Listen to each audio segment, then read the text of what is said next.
But anyways, let's move on now to the struggling franchise of the New York Knicks. And the Knicks made a lot of news, not because of who they drafted, because who they drafted wasn't really out of left field. I think most people predicted Frank was going to go to the Knicks. Most people thought it was going to be Frank, and I think both of us are cool with him. I think maybe you could have went with Dennis Smith, maybe Malik Monk, but again, Frank's not a bad pick. You're not going to harp over that. We'll get to Frank a little bit. But the biggest news coming out of New York was the KP trade rumors, the Kristaps Porzingis trade rumors. It was coming out that Phil Jackson was looking to shop KP, looking for a top 5 pick or higher, and they really didn't get enough value back. I think the closest any team got for it was the Celtics. Ultimately not enough to trade a guy in Kristaps Porzingis, a 21-year-old unicorn, 7'3" unicorn that looks absolutely fantastic with a ton of potential throughout his career. And that's the biggest thing that's come out, that the Knicks now, after all of this debacle, have come out and said that they wanted to show Kristaps, because he missed an exit meeting, that the Knicks mean more to KP than KP means to the Knicks. So,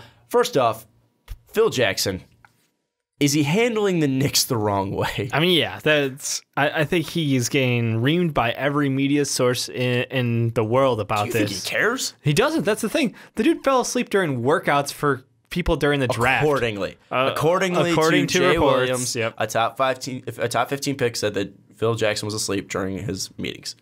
Accordingly. Yeah. But if it's true, again, Phil's not showing that he really cares. So one thing that I think Max Kellerman said very nicely was that Phil Jackson used to be this guy that knew a ton about basketball. Basketball's passing him by. That he's getting away from the times, and that he used to be a guy that used to be able to manage egos. You know, with Michael and Scotty and Kobe and Shaq, was able to manage egos and lead championships. But he hasn't been able to do that with Melo and KP, and he's now calling out Melo on Twitter. So has Phil Jackson? I mean, has he kind of been a bust as going solo away from Jeannie and going solo as the leader of the New York Knicks, at least when it comes to basketball operations?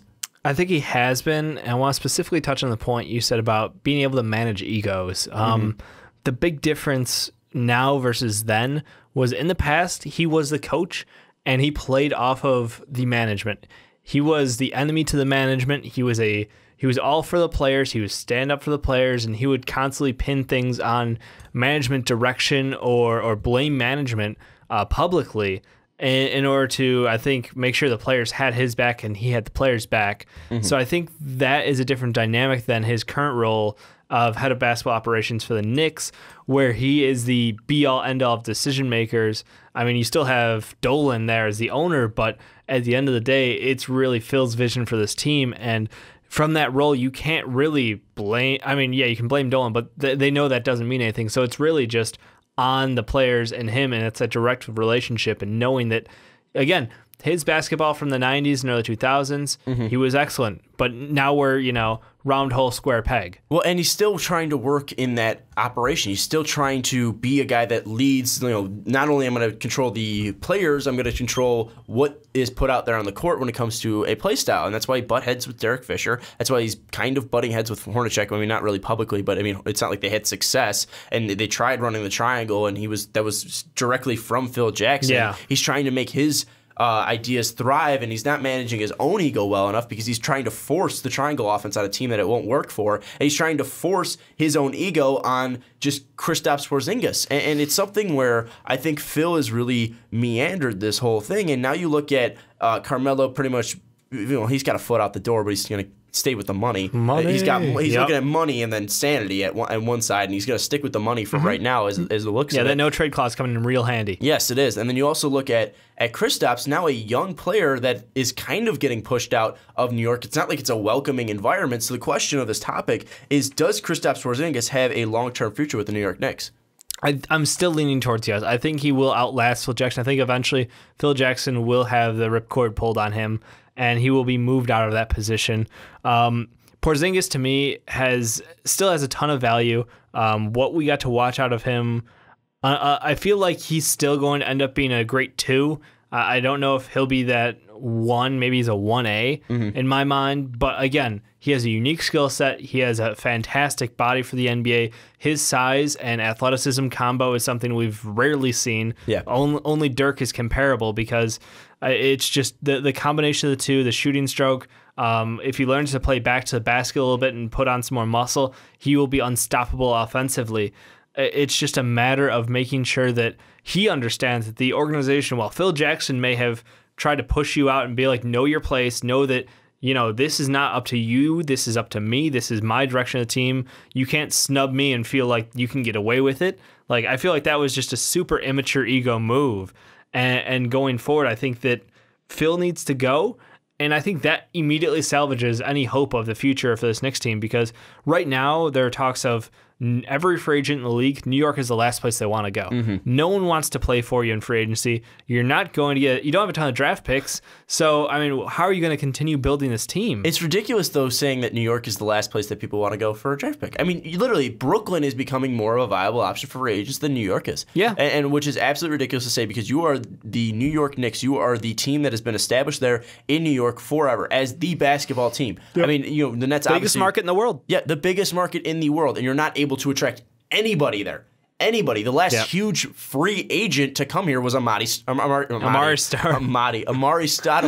because Melo came in trade. Melo was obviously interested, but Amari came over from the Suns and was the last huge free agent signing for this New York Knicks team. So really, I mean, they haven't been able to attract any big names. They haven't been able to attract any great signings of late. I mean, the last one was probably back in the 90s. Come on! You're not telling me the Joakim Noah signing wasn't amazing for them, or the Starberries, or the Starberries Coutinho Mobley, or Allen Houston, or any of these bums that played from Eddie Curry. Allen Houston wasn't that bad. He wasn't that bad, but I mean, he wasn't that great. The New York Knicks didn't win anything with Starberry. Latrell was awesome. Sprewell. I mean, all Sprewell of these choked guys, a coach. No big deal. I mean, all of these guys that they have brought in, they haven't been able to bring in these huge names. So ultimately, I think that, going away from that, I think that Kristaps does have a future with the Knicks. Yeah.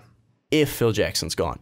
And I think that needs to be a move that needs to happen ASAP. I don't know when Dolan will do it. I don't know if Dolan will do it, because I think Dolan is just as competent as Phil Jackson is. And I think that's a detriment to the New York Knicks kind of franchise, at least to their fanhood. Because definitely does them a disservice. I mean, you look at this team, and the Knicks are kind of comparable to the Cubs in the way that you're in such a huge market, you're in such a massive market, you dominate that market for that one sport. Because I mean, as Sox fans, we can say as much as we love the Sox, they're not dominating the market. They will never be the favorite team of the city. It's the Cubs. We won a championship and we're still the second favorite team. The Cubs were on WGN. They have national reach. The Cubs are one of the most popular teams in baseball. And the Knicks are kind of in that same realm where they haven't won since the 70s. They haven't been popular since Phil Jackson was a player. Yep. I mean, it's something where you're mulling in mediocrity, and it's something where you don't see the light at the end of the tunnel, because you have Kristaps Porzingis, but apparently you want him off your team because he missed an exit meeting. You have Frank, who you just drafted, but again, he's a project who has a lot of potential. We really like him, but again, it's going to take a while for that potential to grow. You have an aging superstar in Melo, but the more you wait on him and the more you trash him in the media is going to hurt your chances of trading for anything valuable. It's ridiculous what's happening with Phil Jackson. It's ridiculous what's happening with the New York Knicks. It's ridiculous that James Dolan will not man up and fire Phil Jackson, because that's the move that needs to be happening. It's not that Kristaps Porzingis needs to be traded off the New York Knicks. Kristaps Porzingis should be honored and praised in New York because he's such a fantastic player, as so much he's such a likability to him that can really thrive in New York to help him become a superstar. And he has basketball talent, which is the only reason why we're talking about him, because this is a sport about basketball and not about egos and not about sending a message because of a goddamn exit meeting. It's a joke how the New York Knicks are being treated. I feel bad for New York Knicks fans because this is pathetic what this franchise is coming into. I've been alive for 19 years now. I forget how old I am. And the New York Knicks have been nothing special in those 19 years. So I currently feel bad for New York Knicks fans. I feel bad for the whole city of New York because they haven't anything to cheer about. Right now they can cheer about Brooklyn and the moves that they made because they're actually going in a direction. Phil Jackson can't take the New York Knicks and whatever money they have coming out of their asses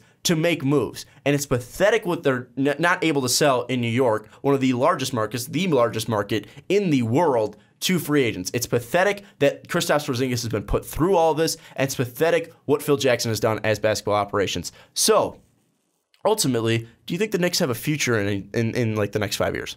I think that the future is entirely dependent on Phil Jackson being gone. Mm-hmm. As soon as he is gone, I'll say they have a future. In the meantime, developing around the core of Porzingis, Frank, and then it's these, honestly, like, if Anthony's gone, it's if there's any value that you eventually get an agreed upon trade, awesome. Mm-hmm. If not, it's trying to build around, like, Hernan Gomez actually didn't look too bad last year. He looked good. Kuzmiskis looks like a reasonable role player out there, being a good bench player. And then really, I don't know what else. Kyle O'Quinn. And like even that's just like I know he's more of a fan favorite, but still I respect him, you know. Yeah. It's just one of those cases where it's like, where's your core? You have, and let's just be honest, it's really down to Frank and Porzingis at this point. You'll get what you get out of Melo till he leaves town, but how are you going to put together? We got all hyped about all of these awesome young cores going around the league, and then we look at the Knicks and it's like, yeah, you signed Derrick Rose last year. How'd that work out? Well, even with last year, we thought this team was going to be a playoff team. They bring in Courtney Lee, they bring in Joakim Noah, they bring in Derrick Rose. You look at that, Rose, Lee, Noah, Melo, KP. That looks like a team that can make the playoffs. Especially in the East. And awful. Holy shit, it's not that hard in the East. They were awful. Yes, injuries hurt him. Noah was out. Rose was out. But still, Melo didn't look like that. Phil Jackson was dragging Melo through the mud half the year. It was a brutal, pathetic show on the court. So the last question I want to ask you is... Honestly, they looked like a D-League... They were running like a D-League roster for part of the season. The last thing I want to ask you is, how does Melo fit in with Kristaps Porzingis and Frank, and how can he help him develop for as long as he is there in New York? Okay. Carmelo Anthony, I think there is still a lot of value in him. Dude is still a scoring stud. At the end of the day, he is a okay passer. I think he's gotten past his ego on that. I think that has kind of surpassed itself. He and Porzingis, their chemistry is not great, I'll be honest. Yep. I think bringing Frank into this gives you a solid ball handler who will be more of a pass first, much more than Derrick Rose was. At least coming into this, yes. Yeah. Much more than Derrick Rose is. He's not Lonzo Ball. He's not going to give up all of his looks for passes to other guys. But compared to Derrick Rose, who only looked for passes after he drove to the hole and there wasn't a good, lay-in for him, like that's one stout point guard to play with. You're going to get somebody else in Frank, and especially someone who is as young as he is, as raw of a talent as he is, he's still learning how to be a point guard. Heavy on the turnovers, a little bit concerning, but still, like, I'm really happy. The ball, I don't want to say triangle. I just want to say triangle. You think a triangle should be ran in New York? Phil's going to do it anyway. I'm saying you have to work with what you got. So you think Frank... So I think Frank, Melo, and Porzingis wouldn't be the worst case in the world. It's a lot of weight on Frank's shoulders, though, in his first year coming over. I don't really have high hopes for that. So I think you're going to have another disappointing year this year. Without a doubt. There's no way this team even touches the playoffs or sniffs the playoffs. No. It's entirely on Phil leaving or Melo leaving, and then Phil should leave too. Or both of them leaving, yeah. Yeah. And then you have to go clean slate, and you have to know that Porzingis and Frank are the protected assets on this team. Build around them. Give them the fair chance they deserve. Let Porzingis have a shot to shine because, again, he's done nothing but improve from his first year to his second year across the board. He's continuing to grow, and I don't want to see that damage because of poor relationships in the ownership, poor relationships on the court with his teammates, and not having the teammates around him to set him up for success. Well, and the last thing that we've been ending the way all these segments with this way. It's been looking at the starting five that they're trotting out there. And Dave, I don't even need you to respond to this because this is just a joke of a lineup. I'll just let you run with it. Frank, Courtney Lee, Carmelo Anthony, Kristaps Porzingis, and Joakim Noah. That is your starting five for the New York Knicks. And let's talk about depth. Kyle O'Quinn, Lance Thomas. Let's throw in Kuzmiskis. I always mess up his name. Marshall Plumlee. Willie Hernan Gomez. We'll give it to Willie. Willie's good. Willie's a good guy. Ron Baker, if you bring him back. Ooh, Sasha Vujacic. This team's a joke. Anyways, let's move on now to the Dallas Mavericks, a team that I think is going to be something special.